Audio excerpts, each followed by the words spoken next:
Assalamualaikum warahmatullahi wabarakatuh. Alhamdulillahirabbil alamin. Wassalatu wassalamu ala asrofil anbiya'i wal mursalin wa ala alihi wa sahbihi rasulillahi ajma'in, amma ba'du.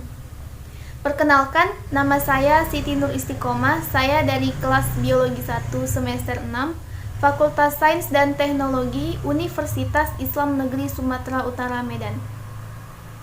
Di sini saya akan menjelaskan mengenai isi dari salah satu jurnal yang saya ambil, itu jurnal milik Miftahur Rohmah dan Rita Noveriza dengan judul Virus Nilam, Identifikasi, Karakter Biologi dan Fisik, serta Upaya Pengendaliannya, di mana jenis jurnal ini termasuk ke Jurnal Litbang Pertanian volume 34 nomor 1 pada tahun 2015.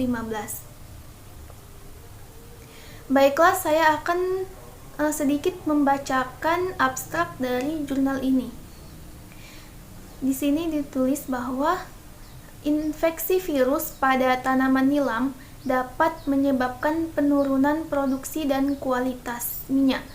Nah, ada 9 virus yang menyebabkan penurunan dari produksi ini, karena virus inilah yang menyebabkan tanaman nilam itu menjadi tidak produksi lagi.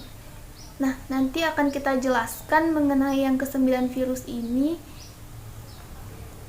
Lalu selanjutnya ada di sini dijelaskan bahwa gejala awal tanaman nilam ini itu dia terserang virus, yaitu mozaik atau belang pada daun pucuk, dan pada gejala berat tanaman menjadi kerdil sehingga tanamannya ini menjadi sangat rusak. Nah, infeksi virus ini dapat bersifat tunggal, tetapi ada pula dia yang terinfeksi oleh beberapa virus. Virus ini menular secara mekanis dan sebagian itu melalui penyambungan dan vektor. Virus nilam ini umumnya memiliki titik panas yang inaktivasinya dan titik batas pengecerannya itu dia tinggi, sedangkan ketahanan in vitronya itu tidak stabil. Selanjutnya, tanaman bebas virus ini dapat diperoleh melalui kultur meristem, sedangkan pengendalian vektornya ini dapat menggunakan pestisida nabati atau kimia. Nah, akan kita jelaskan satu persatu. Baiklah, selanjutnya kita masuk ke pendahuluan. Di sini dijelaskan bahwa minyak nilam yang dalam perdagangan internasional itu dikenal sebagai Patchouli oil, yang merupakan bahan pengikat aroma wangi yang tidak dapat digantikan oleh zat sintetis lain. Nah, minyak ini itu digunakan dalam industri pembuatan parfum, sabun, aromaterapi, dan kosmetik. Minyak nilam ini menjadi salah satu sumber devisa negara karena Indonesia merupakan pengekspor terbesar minyak nilam ini di dunia. Volume ekspor minyak nilam ini dari Sumatera Utara itu pada tahun 2012 mencapai 1.860 ton, dan ini meningkat dari tahun yang sebelumnya, yaitu 1.644 ton. Nah, pengembangan tanaman nilam ini menghadapi beberapa kendala, yang diantaranya itu serangan penyakit. Nah, penyakit mozaik ini itulah yang diakibatkan oleh virus yang akhir-akhir ini menjadi penyakit penting pada tanaman nilam, karena penyakit ini tuh sangat menyebar sangat cepat. Nah, sebagai gambarannya itu ada di Kebumen Percobaan Manoko, yaitu di Lembang, Jawa Barat. Pada tahun 2012, sekitar 30% tanamannya itu masih terlihat sehat. Namun, meskipun begitu, setelah dideteksi secara biologi, seluruh tanamannya itu terinfeksi oleh virus. Nah, walaupun virus ini itu tidak mematikan secara langsung tanamannya, namun infeksi virus ini itu dapat menyebabkan pertumbuhan tanamannya itu kurang tegar dan tidak subur, sehingga dapat menurunkan produksi biomasanya dan kadar minyaknya. Begitu. Itulah permasalahannya. Selanjutnya yaitu kita masuk di sini ada dijelaskan mengenai penyebab penyakitnya itu apa gitu. Nah, infeksi virus ini pada tanaman nilam itu dilaporkan pertama kali di Brazil oleh Gama et al. Yang dimana teridentifikasi sebagai Tobacco necrosis virus atau TNV. Selanjutnya di Brazil ini ditemukan virus lain lagi, yaitu ada Pathocolivirus X yang pada pertanaman nilamnya ini. Di Jepang juga ada dia Pathocoli milk mosaic virus. Nah, dan ada juga banyak lagi yang sebagainya. Yang lain di India itu mendeteksi ada peanut strip virus dan ada di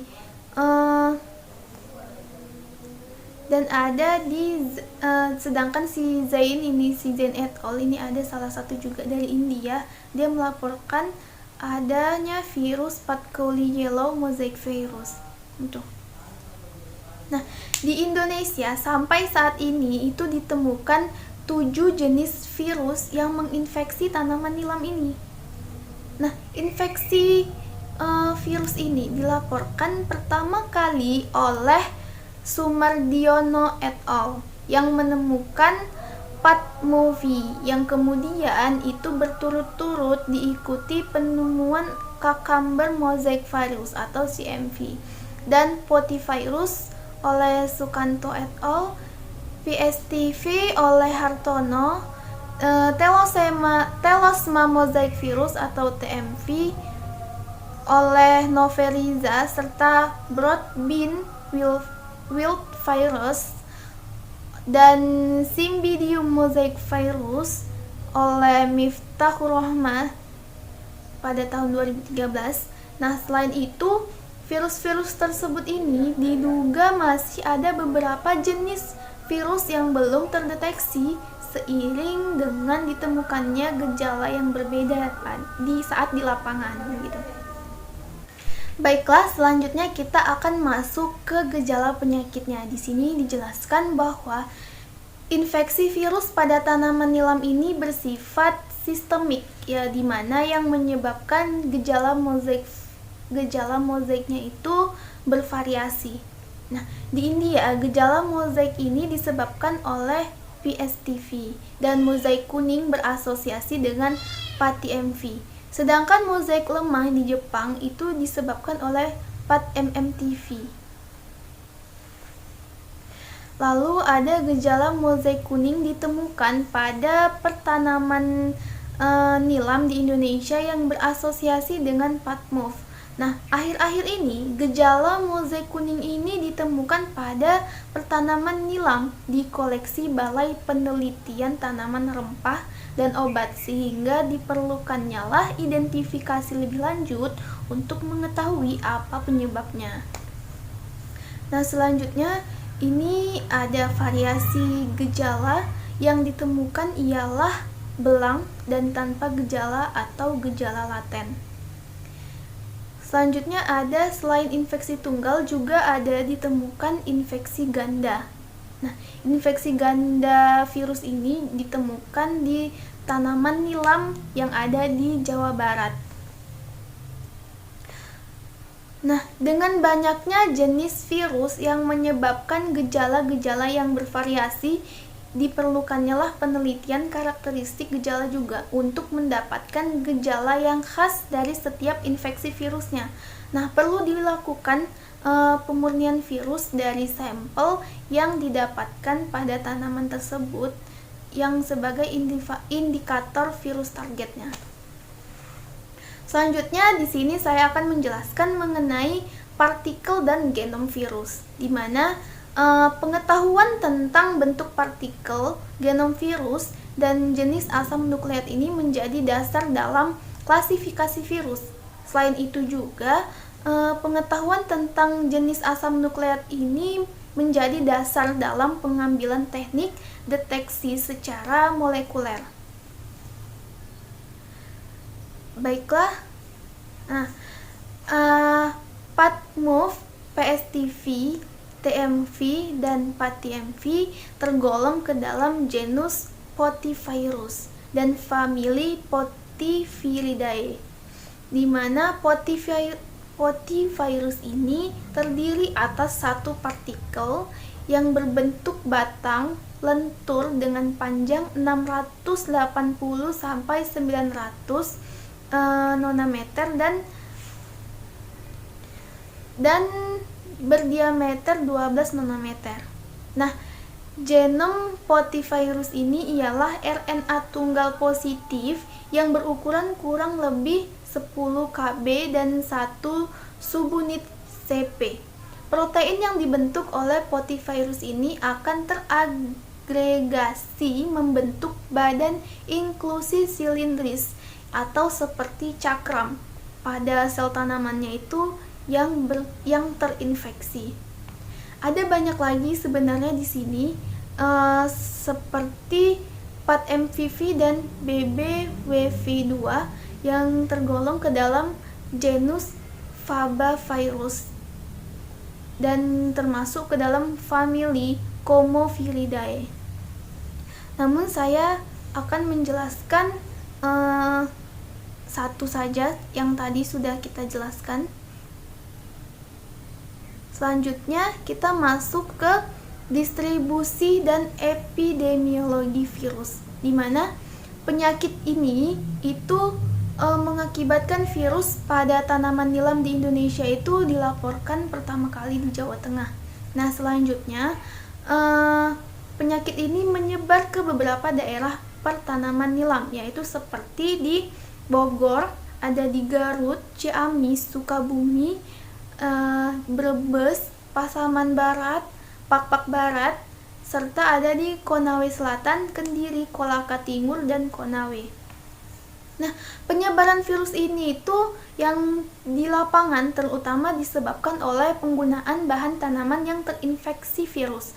Meskipun beberapa virus nilam ini ditularkan melalui serangga vektor.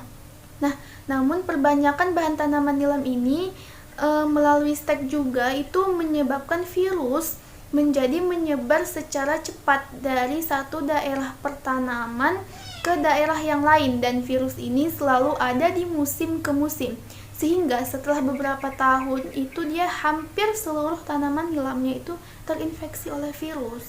Nah, data kerugian yang dapat ditimbulkan oleh infeksi virus ini memang belum banyak dilaporkan. Namun menurut Noveriza et al., infeksi virus pada tanaman nilam ini menyebabkan penurunan produksi yang diantaranya itu dari 7,87% sampai 34,65%. Itu dia hasil penurunan produksi ternak basahnya ya.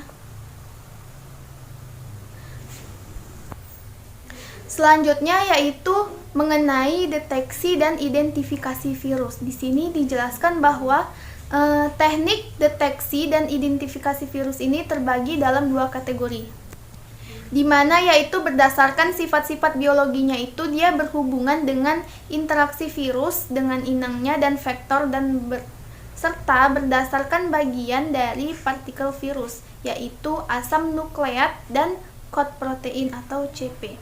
Nah, deteksi virus ini berdasarkan CP dan asam nukleat dapat dilakukan dengan uji serologi dan teknik molekuler. Ada beberapa penelitian yang telah meneliti produksi antiserum dengan uji serologi, dan ini berhasil mendeteksi virus TNV dan PATMV dengan teknik gel diffusion secara ELISA dan PADMOV secara ELISA dan DIBA. Selanjutnya, keunggulan teknik serologi ini ialah efektif dilakukan untuk deteksi massal. Namun, teknik ini memiliki kelemahan yang terjadinya itu reaksi silang, yaitu ada antiserum bereaksi positif dengan virus non-target. Nah, dengan ditemukannya beberapa virus pada nilam ini, diperlukan teknik deteksi secara langsung yang dapat dilakukan dengan multiple PCR. Nah, Mukromah telah berhasil mendeteksi potivirus BBWV2 dan CMV dengan metode tersebut. Selanjutnya, kita masuk ke karakter biologi virus. Yang pertama itu ada penularannya. Pengetahuan tentang penularan virus ini sangat bermanfaat untuk mengetahui cara penyebaran virus dan kemampuannya bertahan di lapangan, di mana ini salah satu menjadi dasar pengambilan keputusan tindakan pengendalian yang tepat. Nah, virus ini dapat menular secara mekanis, yaitu melalui bahan tanaman atau baik dia vegetatif maupun generatif, dan vektor. Virus pada tanaman nilam ini mampu menular secara mekanis melalui penyambungan dan vektor. Selanjutnya, ke-9 jenis virus ini itu dia menginfeksi tanaman nilam yang dapat ditularkan dari tanaman yang sakit ke tanaman yang diuji dengan mudah secara mekanis. Nah, penularan secara mekanis ini dilakukan dengan mengoleskan cairan daun dari tanaman sakit ke daun tanaman uji dengan bantuan karborundum. Nah, di lapangan, penularan virus antar tanaman ini secara mekanis sangat kecil kemungkinannya terjadi.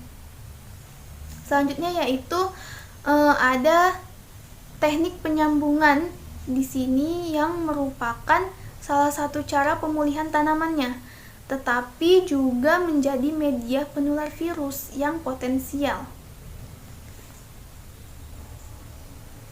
Selanjutnya yaitu tanaman inang. Virus seperti halnya patogen lain yang pada umumnya memiliki beberapa jenis tanaman inang. Nah, pengetahuan tentang tanaman inang lain ini sangat diperlukan untuk menentukan tindakan pengendalian dengan tidak menanam tanaman yang menjadi inang di dalam satu area. Selanjutnya yaitu mengenai stabilitas in vitro. Nah, identifikasi ini berdasarkan gejalanya sering terkendala oleh kesulitannya mendeskripsikan penyakit, sehingga digunakannya lah karakter lain seperti titik panas inaktivasi. Nah, kerentanan pada penyimpanan secara in vitro dan titik batas pengencerannya itu dia dengan seiring perkembangannya deteksi secara molekuler, identifikasi virus ini berdasarkan stabilitas in vitro-nya mulai banyak ditinggalkan. Kenapa?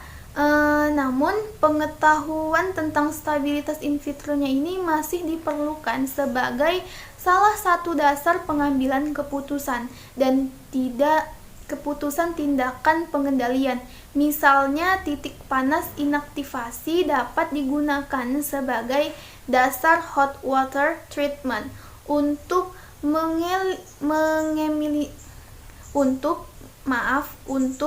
mengeliminasi virus dari bahan tanaman.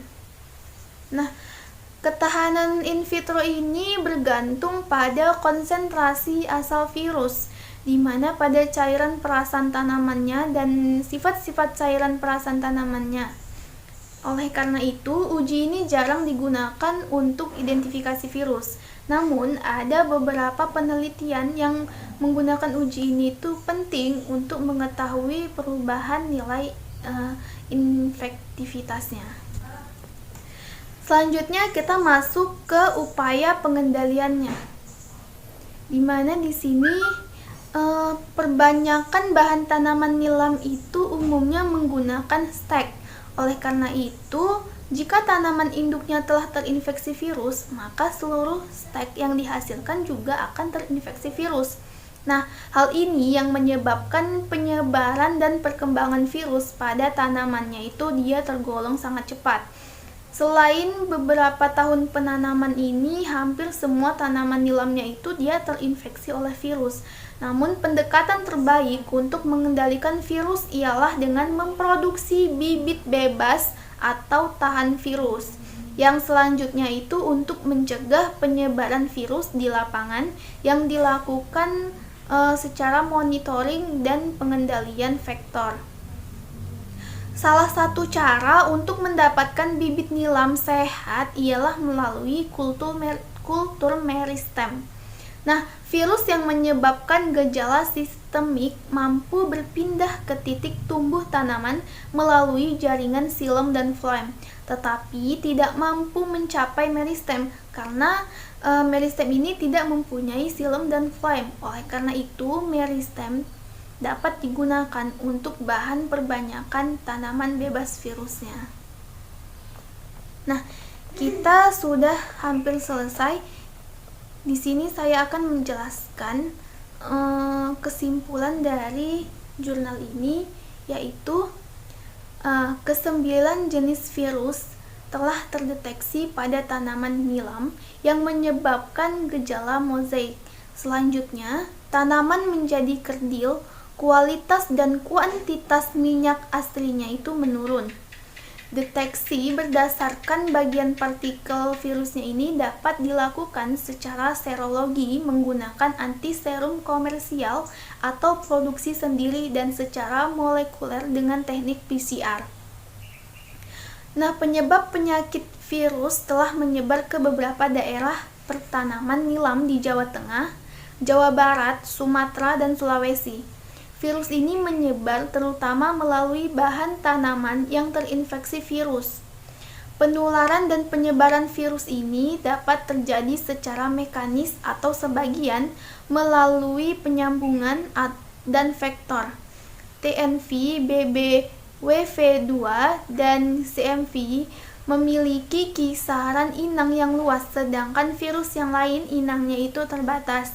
Virus nilam umumnya memiliki titik panas inaktivasi dan titik batas pengenceran yang relatif tinggi, sedangkan untuk ketahanan in vitro itu relatif tidak stabil. Nah, upaya pengendalian penyakit akibat virus yang ideal ini adalah menggunakan bahan tanaman bebas atau tahan virus yang dapat diperoleh melalui kultur dan teknik rekayasa genetik. Serangga vektor ini dapat dikendalikan dengan penyemprotan pestisida kimia atau nabati. Baiklah, itu tadi hasil pemaparan saya sedikit mengenai isi jurnal yang berjudul Virus Nilam, Identifikasi Karakter Biologi dan Fisik serta Upaya Pengendaliannya. Kurang dan lebihnya saya mohon maaf. Saya sudahi dengan wabillahi taufik wal hidayah. Wassalamualaikum warahmatullahi wabarakatuh.